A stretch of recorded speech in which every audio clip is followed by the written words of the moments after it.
Welcome to Politics Done Right. I am your host, Egberto Willies. This is a progressive program that will take the mystery out of politics.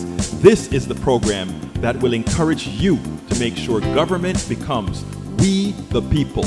Whether you are liberal, progressive, conservative, or otherwise, you get to air your point of view. We are an independent media outlet that, unlike mainstream media beholden to corporations, we only owe allegiance to you.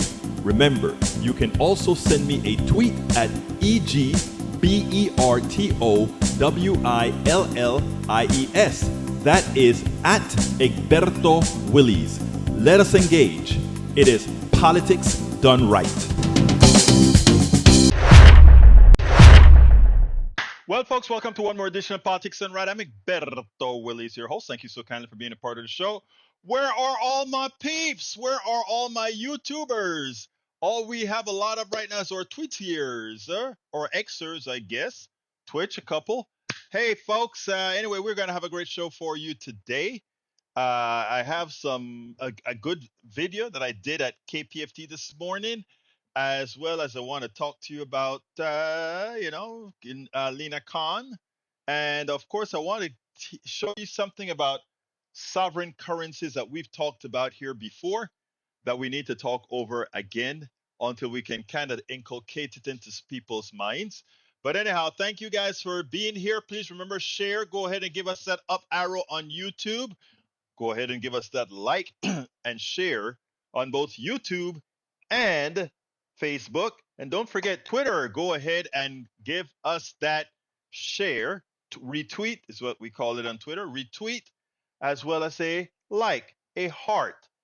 Please, that's how we are going to get this message out. That is how we are going to be able to continue with our messaging. Anyway, folks, how's everybody doing today? I trust everybody's doing just fine. Anyway, welcome aboard E2247 from all over the world. Let's say welcome aboard to Eric Hayes from Atascocita, Kingwood. Welcome aboard Melanie Keelan from Barcelona, Spain. Welcome aboard Maywood from Long Beach, California. Welcome aboard Paul Fleming. Paul, I saw you this morning, and in with pitching and all of that, I forgot to salute you this morning. Thank you for being there, my brother, Paul Fleming from Atlanta, Georgia. And of course, the one and only AVQ Macarotin from Brooklyn, New York. Welcome aboard to the program. I guess, sometimes if you don't put something brash in your headlines, people kind of pass you by. But come on, folks. Come on in, our YouTubers. Where are you? Anyway, let's go ahead and get started with some of what you have to say. Let me go to E2247 first, because E2247 is picking a bone with Brother Tom Zarnik. And what is that bone? He said, Egberto, a limerick is a 5 cheaply anapestic verses of which lines 1, 2, and 5 are of 3 feet, and line 3 and 4 are of 2 feet, with a rhyme scheme of AABBA. And then he says, Tom is not sending you limericks. See one below. And I'm going to read his limerick. It says, an anapest is a let's see. There was an old man from Kent. He was to the bar a gent. He stayed on his feet so he'd not fall asleep. And then he went home quite spent. That's a limerick. And Tom Zarnik would tell you, I know that. I am taking liberties with the ones that I write. In fact, I'm even elongating some. And he did tell me that. He said, some of my limericks aren't in the official term of the word limerick, but in spirit, it's a limerick. E2247 goes on to say, an anapest is a metrical foot consisting of 2 short syllables followed by 1 long syllable, or of 2 unstressed syllables followed by 1 stressed syllable, such as unaware, not asleep. A limerick is 5 lines with distinctive rhythm where first, second, and fifth lines are longer than third and fourth. Lines of and rhyming pattern is AABB. Longer A lines rhyme with each other, and shorter B lines rhyme with each other. Okay, I get it. And you're right. Again, Tom, when Tom comes on, I'm pretty sure Tom will talk a little bit about that and tell you what he's doing as well. Okay, but thank you for that, E2247. Actually, I'm glad that you went ahead and did the full explanation. I kind of had an idea how it was set together, but not as precise as you just stated it, my brother. Thank you. All right, I need to sneeze.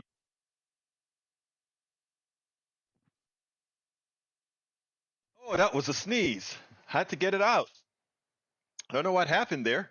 Don't know what happened there. Anyway, Paul Fleming says, new Minnesota AG sues contract for deed seller who allegedly targeted Muslim community. The complaint, which allegedly alleges violations of lending laws and religious discrimination, follows a ProPublica and Sanhan Journal investigation.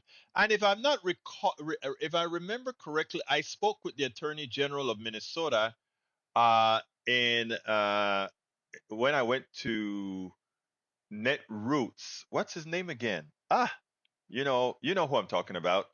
Attorney General of Minnesota. I can't remember his name now. Let me go ahead and look it up. Attorney General of Minnesota is, let's see, it's my buddy. It's my buddy, Keith Ellison. I interviewed Keith Ellison, and he was talking about all these different schemes that occurs in Minnesota that he had to take to court, and I imagine this is one of them as well. You can check out that interview on our YouTube channel. Just search for Keith Ellison, and you'll see we spoke about issues like this when I interviewed him at Netroots Nation 2023, I believe. All right, continuing, we have, whoa, shocking. MSNBC analyst can't wrap her head around polls suggesting voters think Biden is greater threat to democracy than bad orange man. MSNBC political analyst Susan Del Percio found polling suggesting more than 50% of independents view President Joe Biden as a greater threat to democracy than former President Donald Trump. Shocking as she struggled to explain the result. I don't listen. The polls are very interesting today, right? Because there are two dynamics happening here. One is what has, first of all, who answers polls these days? You know, a lot of people are in the funk. And likewise, if you take a look at the top numbers, you see that the people that are going to say he's a threat to democracy are generally shift right quite a bit. And also, there's a group of people that are completely out of these polls, and that are the younger folks. That is a lot of minorities. They're completely out of the polls. Right now, we have a system where the people that are in, the people that most feel aggrieved shouldn't, but they do. And the polls reflect that. I spoke a little bit about that at KPFT this morning. And it's something that Democrats and progressives have to address. There is a strong notion. Let me see how to put this appropriately diplomatic. There is a group of indoctrinators that are trying to make a large percentage of white people feel as if they're losing something, one, that is theirs, two, that they really never had. The plutocracy always had it. It simply made them believe at some point they could get it. And as such, the reason they don't have it now is because of those others. We have to dispel that notion. We're all in the same boat. And we're all in the same boat being guided by the same plutocratic animals that have and create dissension throughout our society. So as soon as we get, and that is why progressives have to go into all parts of this country, Appalachia, the ghettos, the barrios. You got to get to all these different areas because that is a notion that's occurring right now. Okay, let's see. Melanie Keelan says, Happy Tuesday, our beautiful Miss Keelan. Michael Ren says, Eric, think about it. What has Biden done against our democracy that even comes close to the January 6th violent failed insurrection? And that's the issue, Radnin. When you have a right wing propaganda engine trying to tell you that the January 6th had a purpose, That purpose was because of the loss of the democracy for this particular group of people. That's what it's all about. It's an indoctrination. It's the same reason Hitler came to power. It's the same reason of a whole lot of these tyrants came to power. And it's our job to get that out. When I was doing a lot of pitching this morning at KPFT, both for my program Politics Done Right and for You Talk, and a little bit through Democracy Now. And a lot of people don't get it. This is real. And there are a lot of people that have real fears. And we can discount them as being, how can you really think that? But when you were fed a lie and been indoctrinated all of your life, and honesty hadn't come out, it reflects itself in who you're willing to put into office. Somebody who can do the dirty work for you. You can't do it because it's not in your character. It's not a real human character to go out there and be slash earth. But you want somebody to slash the earth for you. It is like those of us who eat meat, right? Could you kill a cow? Could you kill a pig? I couldn't. I don't have it in me to kill another kind of a fleshy human being, I mean, or fleshy being, right? But I love pork and chicken, you know. Now, if somebody else couldn't do that dirty work for me, I would be a vegetarian. And I mean, that's the thing. You fool people into thinking that they're at risk. And even though deep inside they know not really, maybe, I don't know, but then they're being told that they are, but they can't do the dirty job to excise themselves from that which they think is causing them harm.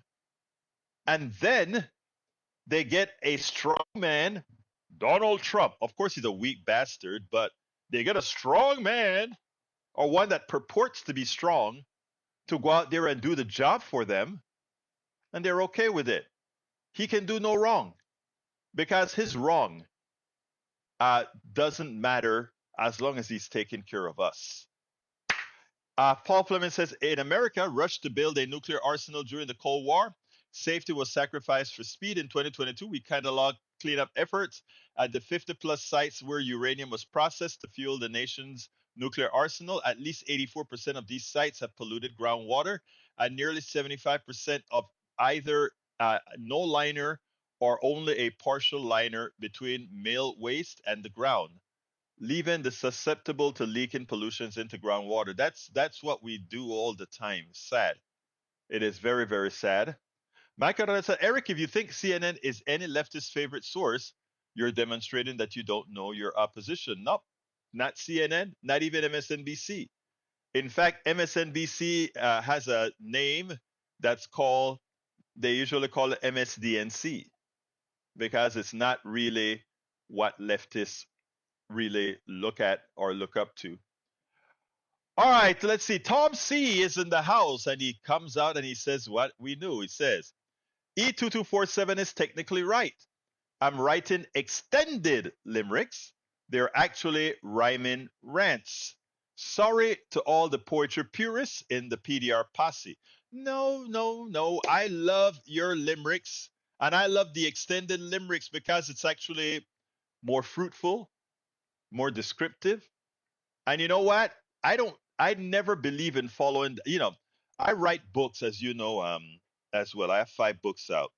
And one of the things that came out is brother Tom C, reading my book, came out and said, "Hey, you can't say it this way. This is grammatically wrong, or this is, you know." I didn't go to a, well, Bruce did some editing on one of my books. Again, one of our PDR Posse members here. But the last book that I wrote, Tribulations of an Afro-Latino Caribbean Man, I edited it myself, and there are a couple of typos that were in the first version of the book. And somebody came and corrected it, and we made that correction. And some people would say, "How dare you put out a book that had a typo?" Well, it's only me, and I'm trying to get message across. I'm not trying to be a literary scholar. All right. I like doing things in crowdsourcing. That is not professional. Yes, it is. It may not be scholarly, as for some people who don't want mistakes, but it's what I do. My big job is really, let's make this a better country. In making this a better country, some of the things that I say may be grammatically incorrect, or, but you know what? We know what we're trying to do. So, Tom, I love your extended limericks, brother. Love them. Michael Rodden says, "Oh, here all the time you say, hey, Egberto, you want to tell Eric what you think about CNN? Eric doesn't understand that leftists are usually anti-corporate. Guess what CNN is? Very much corporate. Again, he knows. I've spoken to Eric for hours. He knows. But Eric. Eric is on a on a permanent loop in his mind. He keeps regurgitating the same things over and over again. It doesn't matter what new data comes in. He just keeps on the data that he recorded from the right wing, and it just keeps coming out in a cycle. Whoops, whoops, whoops. But we love Eric. All right, we love Eric. All right, let's see. For Rudnin, Jacob Tapper is an American journalist, author, and cartoonist. He's the lead Washington anchor of CNN, host of the weekday television news show, The Lead with the Jake Tapper. I like Jake Tapper. So what's the issue? All right, let's see what else we got here. Lee Grant says 2247 is right. A limerick has a specific structure, as does a sonnet, a Japanese haiku, etc. Not every poetic ditty is a limerick. Well, again, I think my brother made his case. Bruce Pollard is in the house. How you doing, Bruce? Great to see you here. Let's see what else we got here. Recovered earth science, chemistry, biology, environmental stud, theology, religion, and English teacher here. So that's why I got onto the limerick definition and description. And I love that we have experts in the house. Maybe you should go ahead as well and be an editor of my book. Get a copy and fix it up. And if you see something that you think must change, let me know. I love critiques. I love that.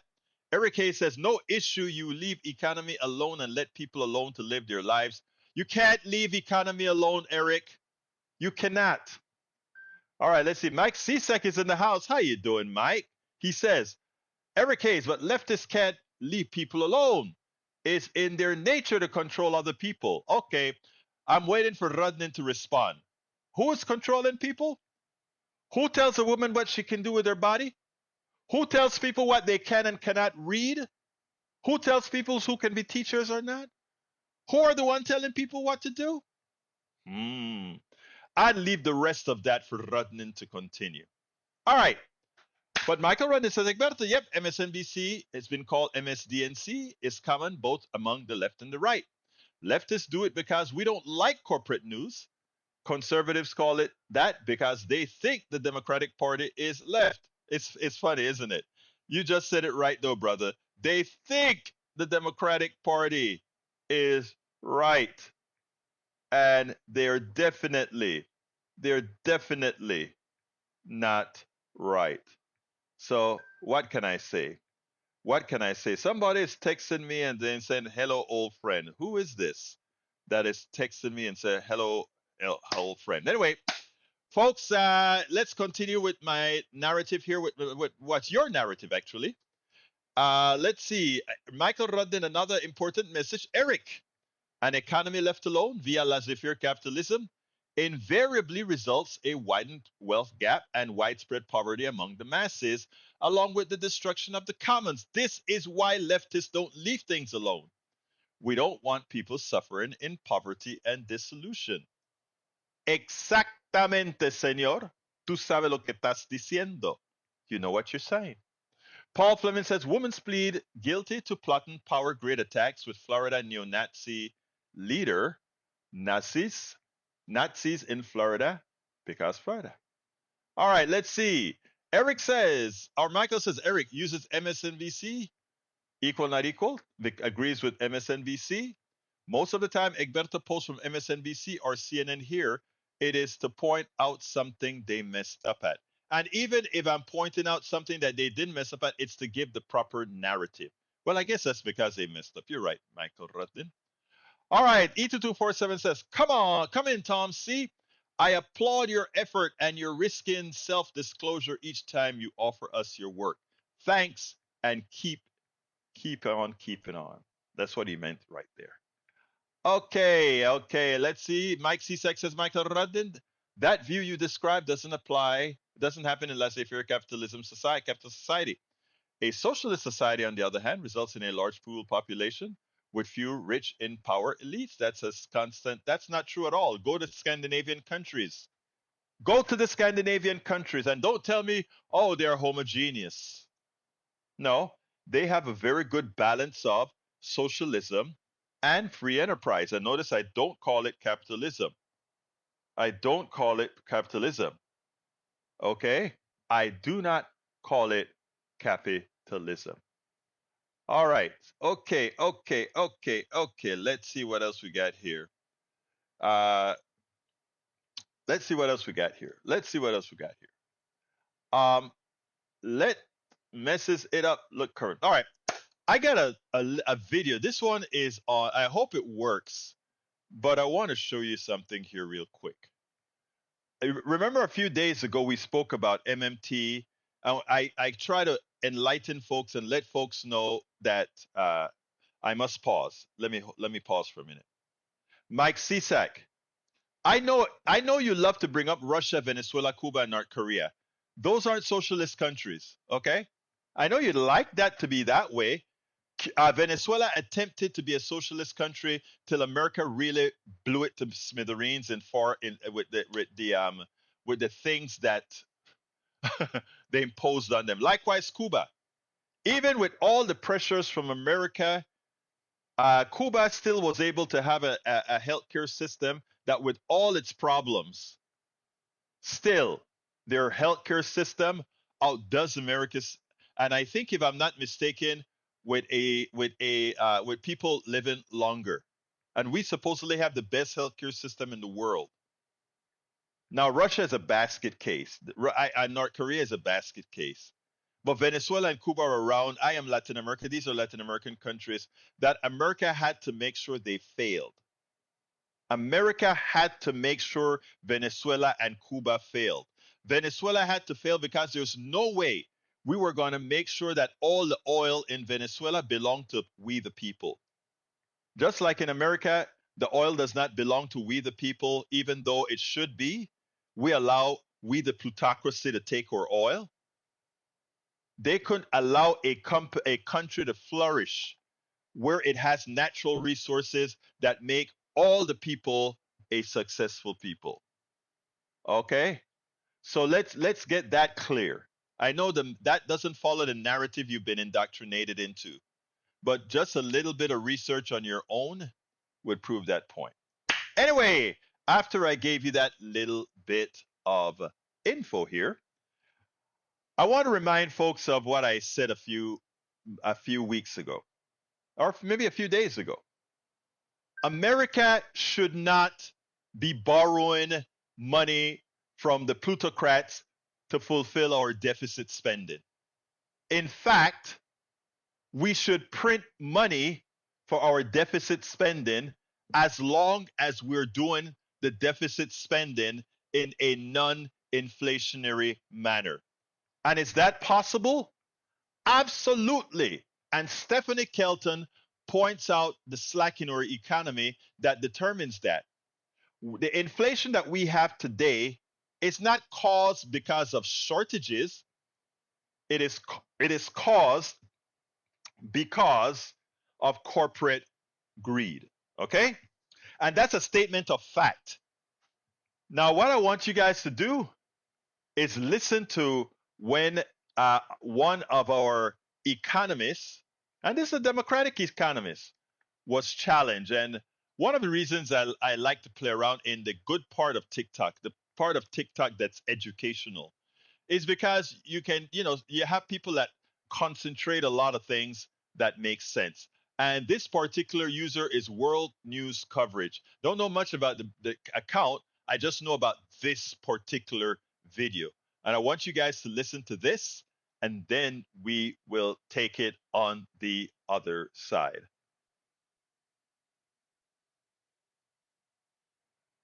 Let me see. I had that working earlier today. So let's see how I can get it working again. And I think I know how I get it working again. Bear with me 1 second. I think I got to change what I'm talking about here now. Let's go ahead and do it one more time. And here we go. The U.S. government can't go bankrupt because we can print our own money. It obviously begs the question, why exactly are we borrowing in a currency that we print ourselves? I'm waiting for someone to stand up and say, why do we borrow our own currency in the first place? Like you said, they print the dollar. So why does the government even borrow? Well,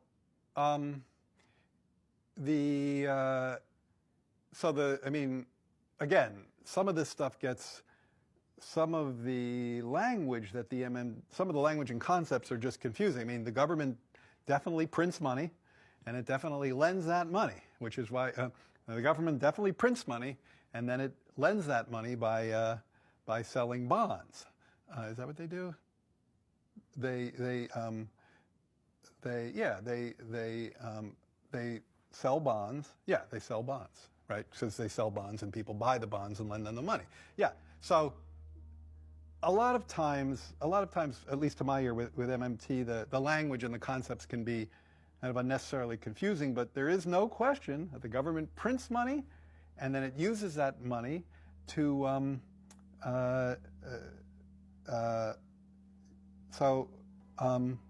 yeah, I guess I can't really talk. I don't get it. I don't know what they're talking about. Like, because it's like the government clearly prints money. It does it all the time, and it clearly borrows. Otherwise, we wouldn't be having this debt and deficit conversation. So I don't think there's anything confusing there. He doesn't think there's anything confusing there, yet he sounds completely confused as he tries to explain the fallacy. Well, I'm not an economist. I just studied economics. Okay? Not an economist, but I just studied economics. It's amazing. And the reason he could answer the question is because it makes no sense that we are borrowing money from the plutocrats for deficit spending. So let's make it very, very, very simple, because it is simple. When we borrow money from the rich people, we are still spending more money than we take in taxes, right? And we are also further expanding the money supply by paying these guys an interest rate. So we have the excess money that we borrow and spend in the economy, plus we give them more money in interest.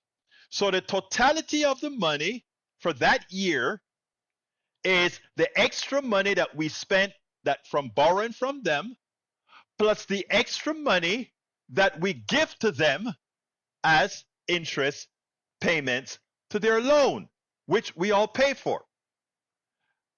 That is no more inflationary than us printing money on our own. And let me explain why in the aggregate.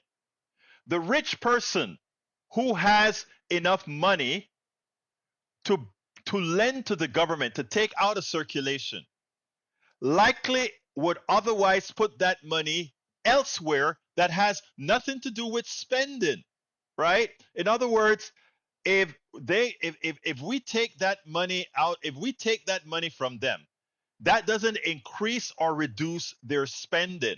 Now you may say, well, they may have it invested somewhere else. True, they may have it invested somewhere else that they would have hoped it's creating some value. But when it's gone into the coffers of the United States government takes it and spends it right away.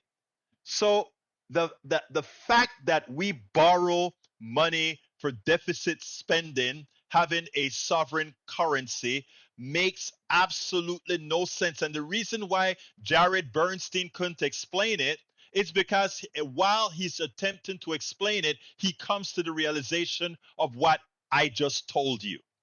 It's amazing.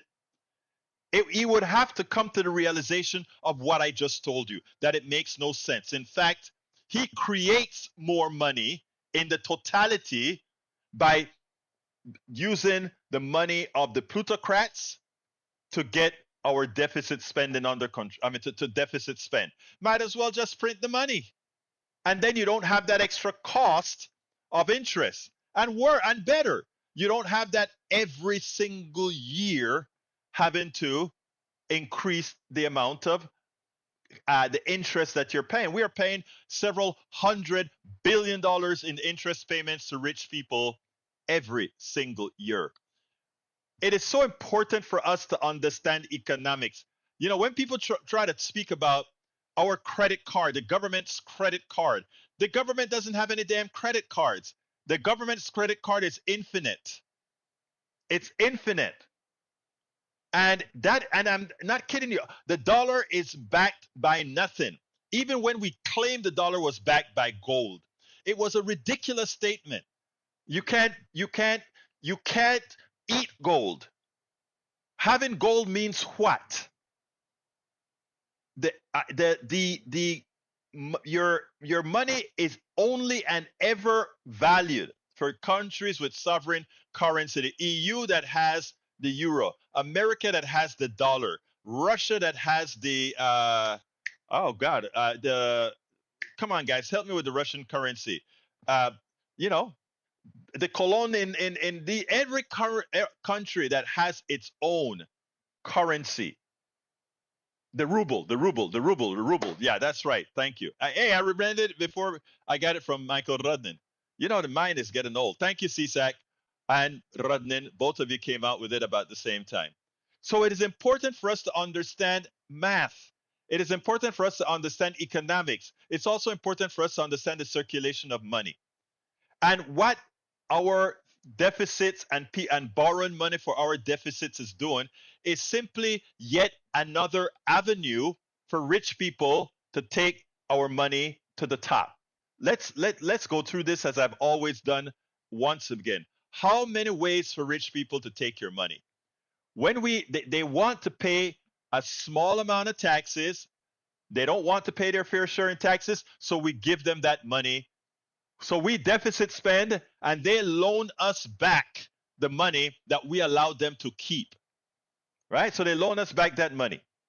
And then they make money on that money they loan us. So we are starting to give them money, just free money, for using the money that they didn't pay, that they should have paid. And then for the monies that they have left invested in the stock market, we create a special tax rate for them that says capital is taxed at a lower rate than income of the persons who work. And then we have the sycophants in our society that decides that, well, somehow these wealthy individuals, who, by the way, built their wealth on your work, they built their wealth on your intellect, they built their work on all you have to offer. They just play with numbers. They just play with numbers. And then we have the nerve, some of us, to sit back and defend what they're doing as if what they're doing is honorable. No, it's not. It's not even close to honorable. It is the theft of all of us. It's the theft from all of us. But while we were indoctrinated for decades into how capitalism works, we just took it at face value. We just took it. Brothers and sisters, that's why we have Politics Done Right and a few other programs like this, to try to bring some sanity into our thinking. And luckily, we're getting through to a lot of the Gen Zs who are not buying either the democratic neoliberal mumbo jumbo or the right wing Nazi, all that crazy things that they believe in. The problem is, because of the Supreme Court, because of the judiciary, it's making life very much difficult. And what we have to do is convince many of the others that there is a better way and a better way to produce, a better way to get things done. Okay?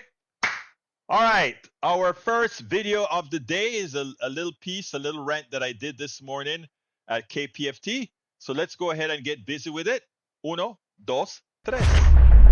Family needs over corporate greed. Several years ago, and I think some of you who listen to the show regularly would have heard part of this story. We constantly get new listeners. This is the story that I want to point out. This group was trying to get people together from different ideological perspectives, and I was the one representing what people would call the far left. We had me representing the far left progressives. You had a Democrat. You also had a person sitting in the middle. Then you had that center right person, and then you had the right winger. And we started talking about what people needed. And the kinds of programs that I came up with were things like, yes, we have to have Medicare for all. Everybody should be able to simply go to a doctor with a card. There should be no money exchanges, any of that. Your health and your well-being shouldn't be dependent on you being able to have some cash to go to a doctor, because two things that does, right? It means that it holds you back from going to see a doctor, when a lot of times if you went to a doctor a bit earlier, things would be better. And likewise, your health shouldn't depend on whether you're rich or poor, work for minimum wage or otherwise. That's one of the things that I said. I also said that we needed to have childcare. Childcare meaning that, everybody, our society always talks about loving family values and wanting to have people work, if you want to be a productive citizen. But there are many people who want to work, but we also want people to have kids. And if they can't afford to put their kids in daycare or put their kids somewhere secure while they're working, and they don't have a place where they don't have to worry about their kids while they're working, one, efficiency goes down because they're worried about the kids, or two, they don't go to work at all because they don't have any support for their kids. So that is one thing. The other thing is having everybody housed, right? In other words, if you go around our country, there are empty homes all over the place. There is some problem with having a match between people and homes. So you go to a place like Sacramento or Houston, or downtown Houston, you go to a place like San Francisco, LA, New York City, and we have all these people that are living on the streets in a country that is very, very rich. And we are a very rich country. So we need to have all these. So I laid out what most would call the progressive agenda. And, the Democrat agreed with me, but said, well, but we have to make sure that, they sounded pretty much like any standard neoliberal Democrat sounded today, the person in the middle as well. Now, the person on the right, the first thing he said, Egberto, all that sounds great, but how does that affect business? And when he said that, I kind of paused for a while, and I said, aren't you a Republican that believes in family values and the support for the family and all these other issues? Yes. But when you speak about these issues, when you speak about these policies, you have to ask how it affects business, because business is what makes this country run. And I said, no, families is what makes this country run. If you have good families, business would follow. In other words, we don't create families for business.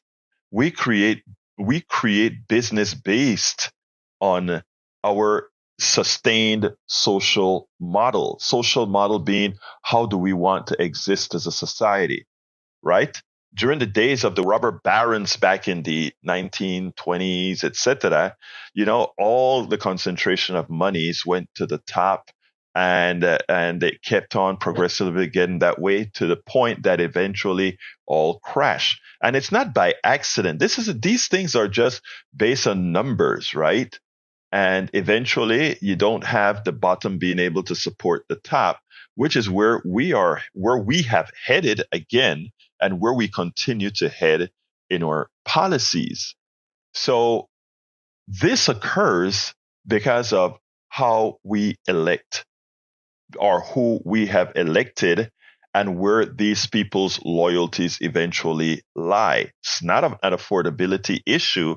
It's an issue about priority. So when I read this article that says families needs over corporate greed, that just opened up that panel that I sat on again, where here we constantly have this fight of yearning for our politicians to pass policies that look at families first and make sure that our business model fits around families, from the amount of time that we have to work per hour, to the amount of leaves that we get, to the support we have for children, to the medical policies that we pass to make sure that everybody have health care.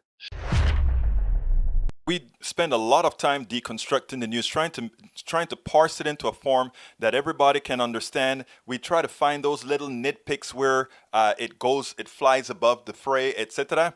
If you really like these videos that we do, I want to ask a big favor. Please go ahead. Number one, subscribe to our channel, and number two, please join if you can. Thank you so kindly for watching. Keep watching. Please remember to share. We must populate the entire internet with our progressive message, a message that we know is what most Americans say that they want. So help us, please join. Absolutely. Help us, please join. If you are on YouTube, click that join button. I'm pretty sure you'll find the good reason to be a part of our PDR posse. So please consider joining. Yes, we need the support. I want to play you another piece here. The FTC chair, Lina Khan, should take Jim Cramer's unhinged. Let me go ahead and put that on the screen. Let's go real quickly. Okay. Lina Khan is a chair of the FTC, the Federal Trade Commission. And boy, the plutocracy hates her. I tell you what, before I get to the plutocracy hating Lina Khan, let me go to some of what you guys are saying. Let's go up here. Tom Sarnik says, thanks, E2247. My extended limericks usually have the form something like AABBCCDDA. In my rhyme rants, the message is more important than the form. Same with politics. You can be a Democrat or a Republican as long as you believe in the U.S. as a democratic republic that defends our inalienable rights to life, liberty, and the pursuit of happiness. Love the way you said that. Michael Rudden points out that Venezuela went downhill during Chavez's, or rather, CSAC says Michael Chavez went downhill during Chavez's term. And Michael correctly answered later on, but study MMT and you'll never get your answer. Study MMT and you'll never get your answer. There needs to be enough money in the system to account for goods and services. That's why the government print money and uses debt. If you have more money in the system than goods and services, then you get inflation, so you can't just keep printing money. The government uses taxes to provide goods and services. You should check the national priorities pie chart for what they're spending your tax dollars on. Do you understand the basics? Now you should. But I tell you something else, brother. If you take a look, is spending your money on bombs that blow crap up a good use, or is that wasteful spending? I think it's, well, you know. All right, Bruce Pollard says, no, do we print money to pay for improvements for highways and bridges? Absolutely so. Here's the thing about people who say no to that, right? Here's the funny thing. If I spend deficit spending just to go ahead and feed people, right? You feed them once, that would be like a permanent state of deficits, right?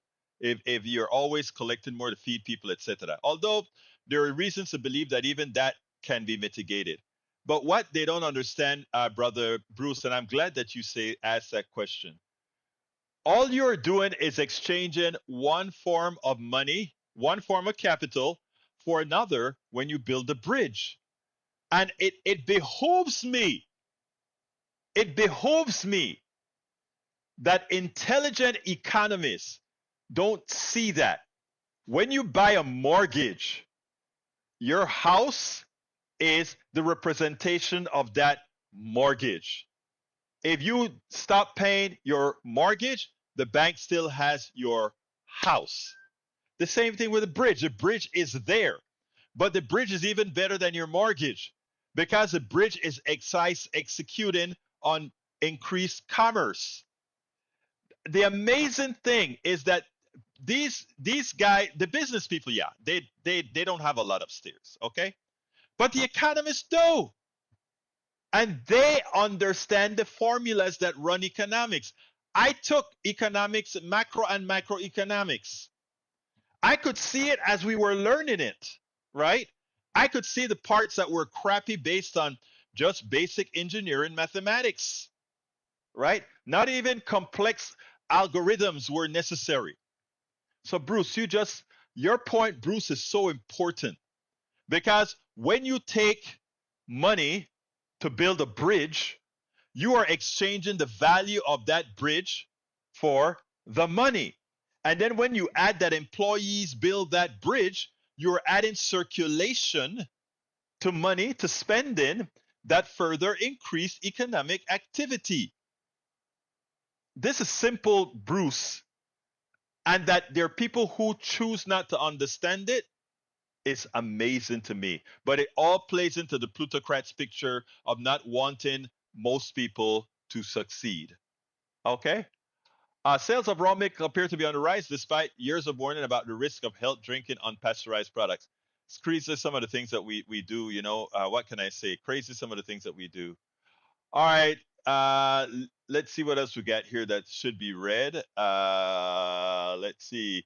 Kaido is considering downgrading its diplomatic ties with Israel due to the Rafah operation, Egyptian official told Wall Street Journal. Far-right Israelis are claiming set ablaze two aid trucks bound for Gaza. Yeah, I think they should cut relationships altogether.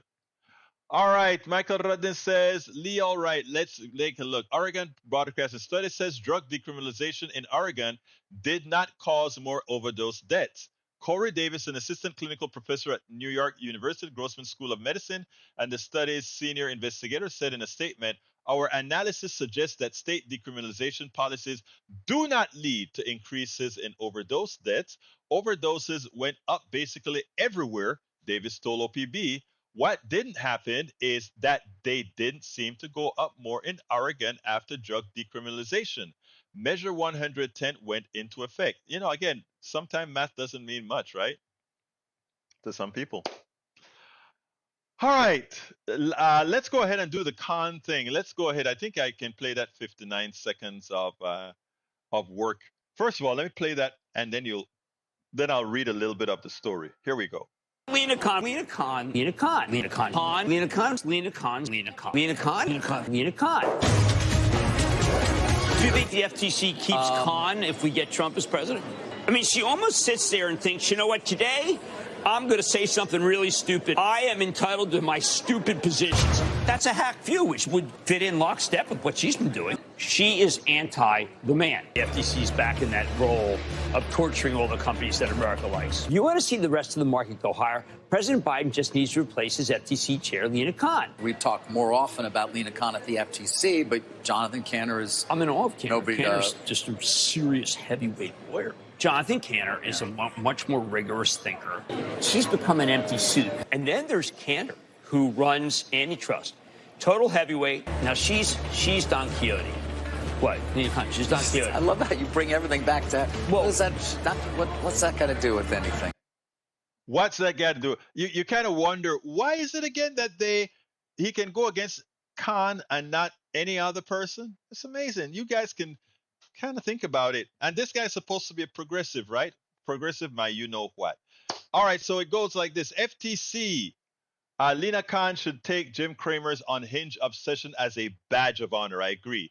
The American Economic Liberties Project on Monday called out CNBC's Jim Cramer for at least dozens of hostile televised attacks on Federal Trade Commission Chair Lina Khan and her historic pro-working families record. The left-leaning group has been compiling Cramer's most egregious on-air outbursts over Khan since early last year, and its tracker now features more than 30 clips from Mad Money and Squawk on the Street.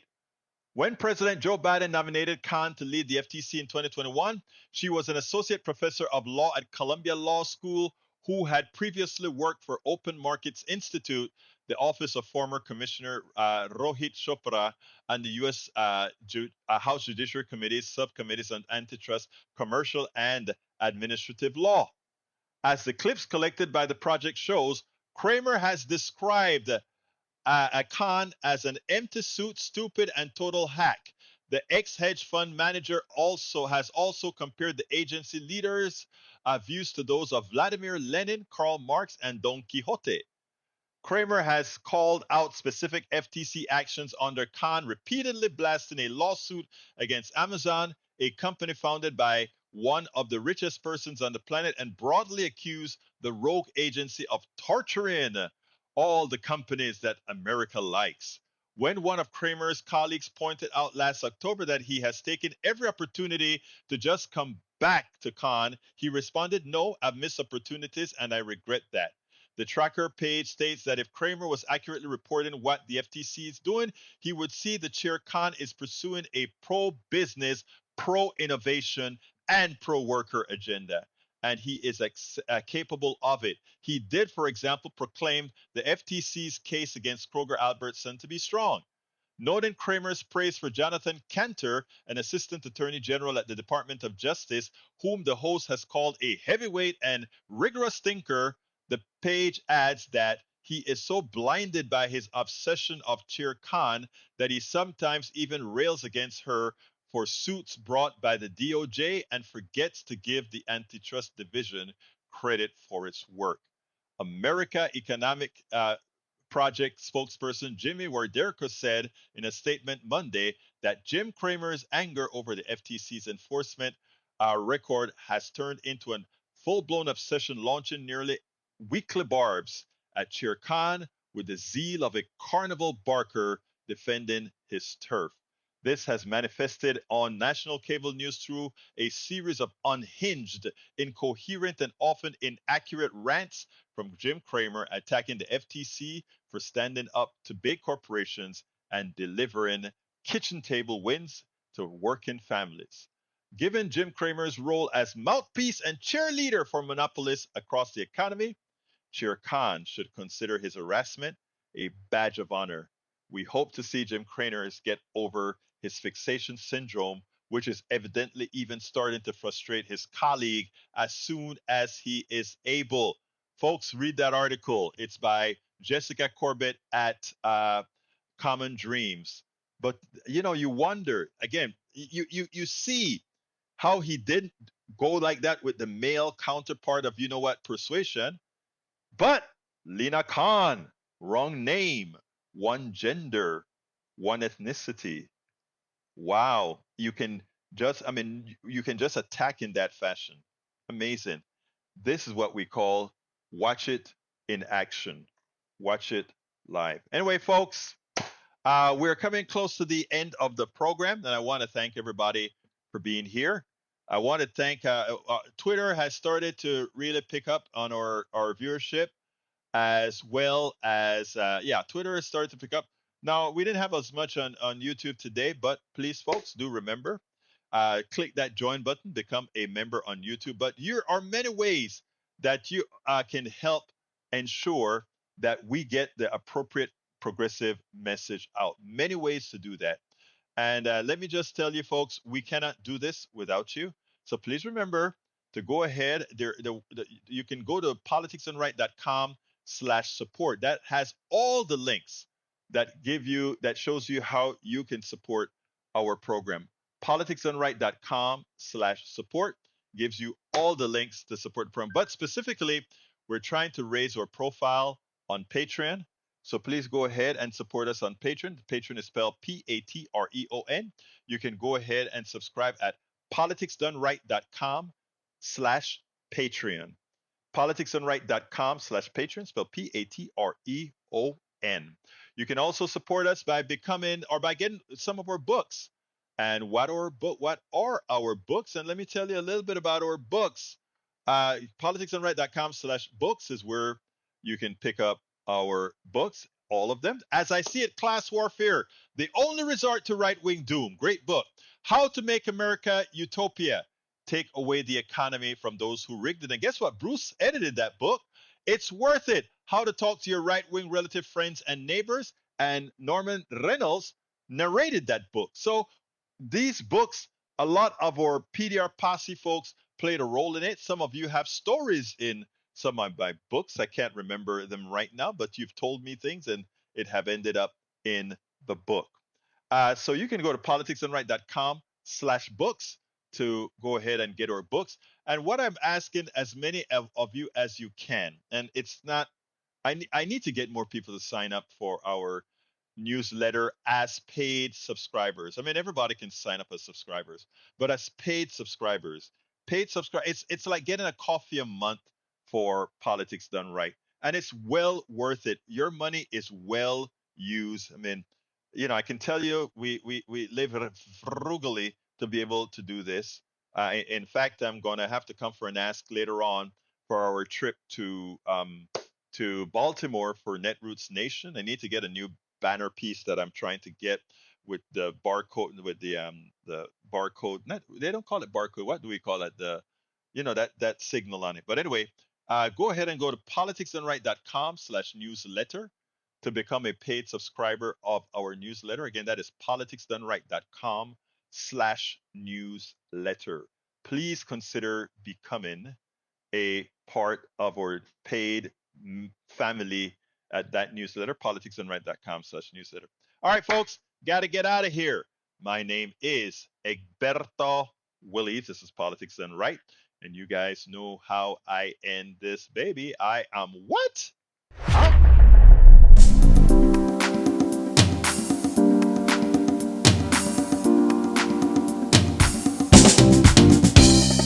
Welcome to Politics Done Right. I am your host, Egberto Willies. This is a progressive program that will take the mystery out of politics. This is the program that will encourage you to make sure government becomes we the people. Whether you are liberal, progressive, conservative, or otherwise, you get to air your point of view. We are an independent media outlet that, unlike mainstream media beholden to corporations, we only owe allegiance to you. Remember, you can also send me a tweet at EGBERTOWILLIES. That is at Egberto Willies. Let us engage. It is Politics Done Right.